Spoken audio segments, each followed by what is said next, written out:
What's happening, everybody? Thanks for coming back. The Bearded Prepper here.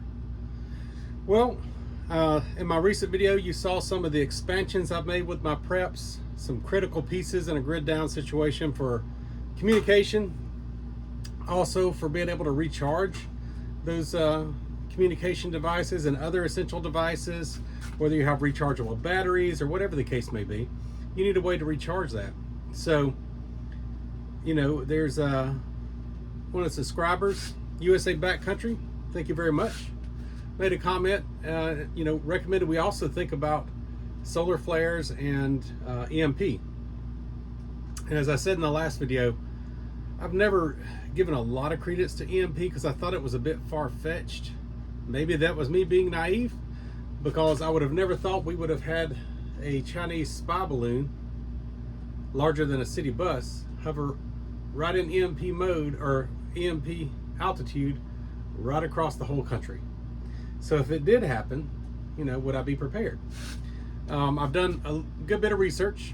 I don't pretend to be a scientist or expert in this area, but I do pretend to live up to my word. I promised you when I started this channel that I would give you some common sense approaches, maybe even approaches that are you're able to do on a budget even. So I do the research for you. I try things out. That way, you know what works, what doesn't. You can see my failures, you can see my successes.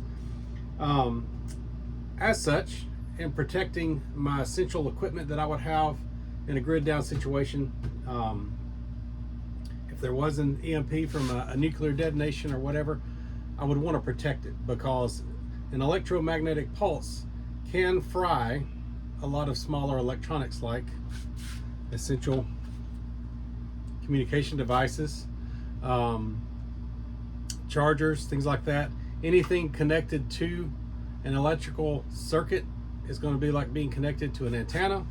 And the only way to protect electronic equipment from an EMP, solar flares, there's a lot of debate about that. But if you're protected against an EMP, you're going to be protected against solar flares, even major solar flares.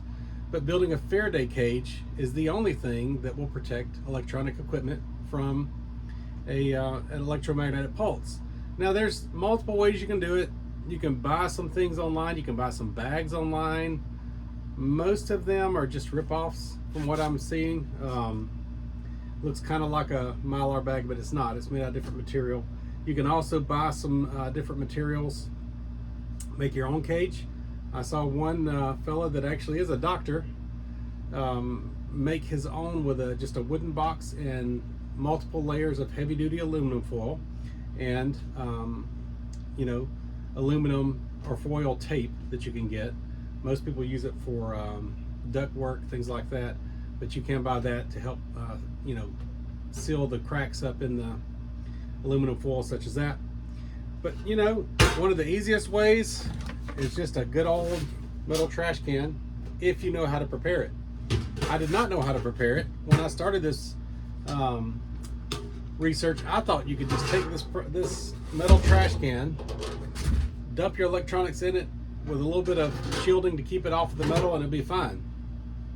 But come to find out, there's a lot more to it than that. One of the easiest ways to prepare your metal container, and it needs to be a conductive metal container that can protect your electronics inside, because as the EMP hits the container, the conduction will happen in the container and it'll go around your electronics, which are shielded. This will absorb the pulse, protecting your things inside, as long as you prepared them correctly and shielded them from the metal, which I'll get into a little bit later. But first, let's just test our container. One of the best ways and simplest ways I saw online that seems to make the most sense to check your container for,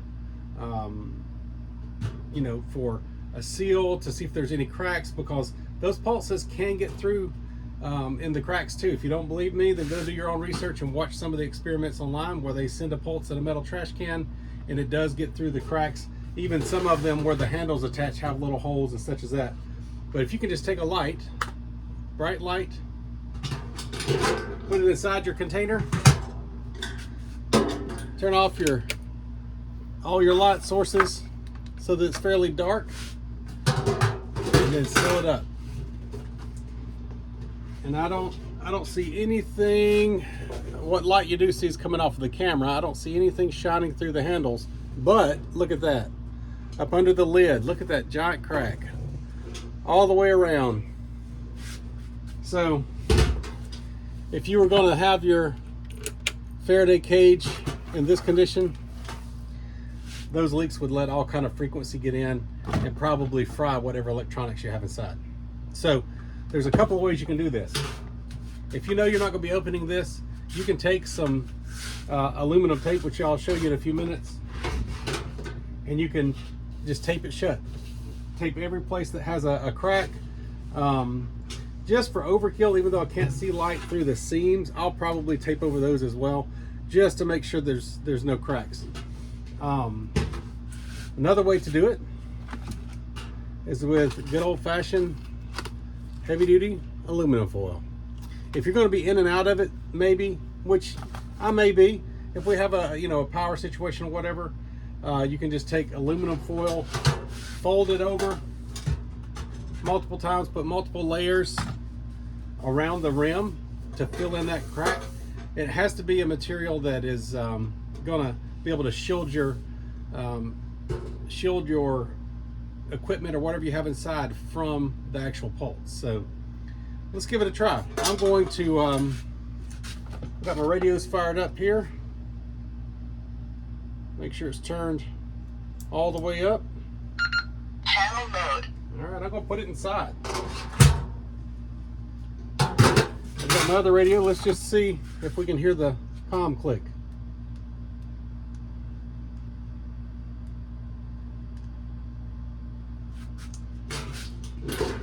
Well, first let's get them on the same channel. All right. A little feedback there, reverberation. You can hear the click. Just put it in. I don't know if you can hear that. I can hear it clearly, but a little click there. So now, test. Oh yeah, I can hear it ringing clearly in there. Let me prepare the cage.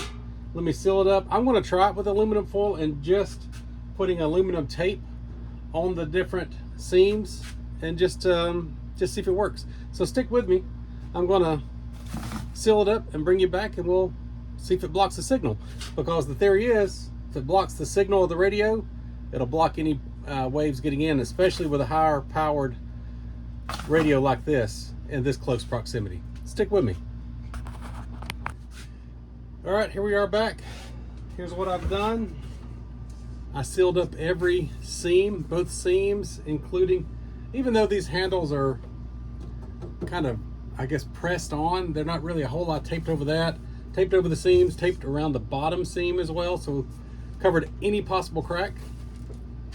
And I just took the heavy duty aluminum foil, and this is the equivalent to 6 layers. I took a long sheet large enough to go all the way around and folded it over. So it was 3-ply, pressed it on, and then did that again. So essentially there are 6 layers here. So here's what we're gonna do. If I block frequencies, all frequencies out of this can, we shouldn't hear the comm. I shouldn't be able to hear the transmission into the radio. So we're gonna try that.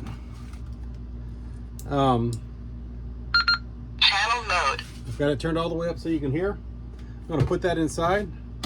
As a matter of fact, we'll go ahead and put our light back inside as well. We'll check that also, just to see what we have. So first, I'm going to get the lid on it. Let's go ahead and kill the lights. Make sure I get a good seal there.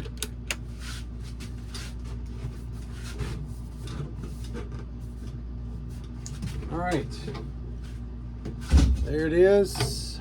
I don't see any light coming from underneath. The only thing I see is a little bit of light coming off of the camera. So let's give it a whirl. See if we can hear anything.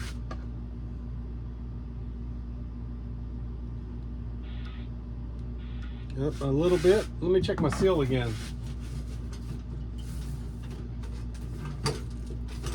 One of the reasons I'm using the aluminum foil is because I don't want to tape it, because it's kind of a pain and you waste the tape every time you need to go in and out of there. If you buy a new prep, or if you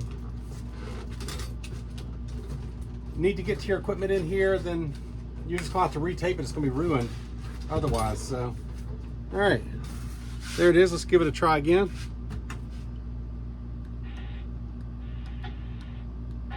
Test, test. I'm getting a little bit of static, and even that's cutting. Test, test, test. And I'm standing right beside it. Let's try it again. Test, test, test. No transmission, just a little bit of static. So there's a little bit of something still getting through there. You know, the one thing I didn't do is tape the handle here on the lid where it's riveted together. Let's try that and see if that stops it. But you know, one thing I was going to tell you, this is the aluminum tape that I'm using, just generic aluminum tape. So what this is also something you would want to line the inside. A lot of people will cut a disc of cardboard for the bottom, and they'll line the inside with cardboard to shield their equipment from it, because if your equipment is touching that metal, when it receives the pulse, it's just going to transmit right into your device. Now in my case, I'm saving all of the packaging for my radios, for my solar panel charger, and anything else I put in there, and I'll store everything inside the actual cardboard box. So that should shield it as well. But as long as you have something between the equipment, you know, and the metal, so that the two aren't touching, you should be okay. So, oh, that's a tight fit. So I'm just going to seal that up. I just realized that I had forgotten that after we'd already started. So, you know, if there's any transmission sneaking through there, we'll have that. And I can see a little bit over here on that side, same thing. And just cover those up. I'm going to try to get a nice snug fit again. All right, let's give her a whirl. You can see I've got my radio on.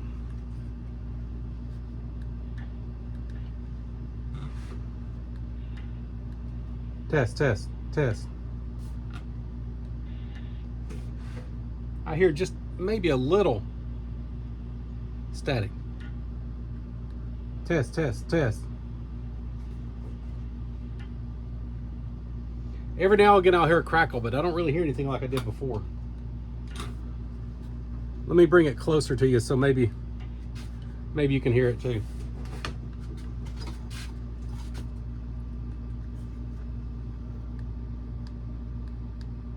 Maybe not. Test, test. Oh, there it was, just a little. But you know, when I get really close, you can hear it. But when I back up, even 3 feet away, nothing. So there it is. So, and even beyond this little cage here, I'm going to also keep it in this area that's also pretty shielded. I mean, EMP waves are supposed to go through buildings and such as that unless they're shielded also, and this is definitely not a shielded building like that. So at the very least, I think this will be enough to protect my equipment in case of an EMP. You know, just splicing in one additional test I did see online to see whether or not you can get signal through. These Baofeng radios actually come with an FM receiver. So find a good strong station on the FM channel, and yeah, there you go. Let's put it inside and see if it blocks the signal. There's no static inside this.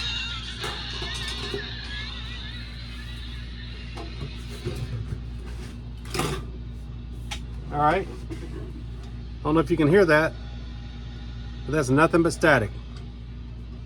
As soon as I put that lid on and pushed it down, it immediately cut it off.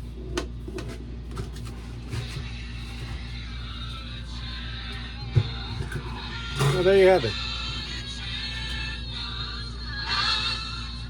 It's another option for you to test your signal inside your homemade Faraday cage. Let's continue on and see if we can block the radio signal here with the handhelds. If any of you guys want to purchase all the expensive testing equipment out there just to see how much is getting through, by all means, have at it if you can afford that. The one scientist that I watched that did a lot of experiments, and his name fails me, I can't remember his name.